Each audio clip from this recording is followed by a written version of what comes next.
Hello, good morning, Jocelyn. Can you please introduce yourself? Hello, I'm Jocelyn Lee, 35 years of age. I'm single and I'm undergrad University of Baguio at the course of Bachelor Science of Tourism.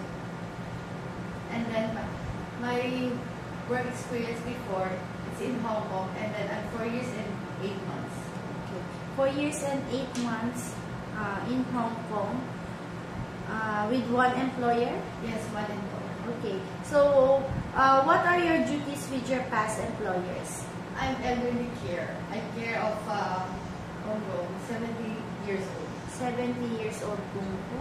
And so, how many years do you see yourself again working in Hong Kong? 6 years, I guess. Okay, 6 years. So, in taking care of the elderly, what are the important things that you need to do?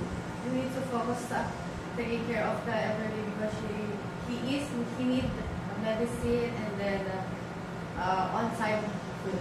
On-time food. Okay, so aside from taking care of the elderly, you also can you also cook? Yes, I also cook. Okay, so are you good in cooking Chinese dishes? Yes, I do. What else do you also cook? I also cook Western. Western. Okay. So we also want to know if you are willing to share room with the kids or elderly. Yes, of course. Okay. How about if you have a co-helper? Yes. Okay. So also, can you promise us not to borrow any money with your employer or any lending company in Hong Kong? Yes, I will promise. Okay. Any message with your future employer? For my future employer, I will do my job. I will do my duty. Okay.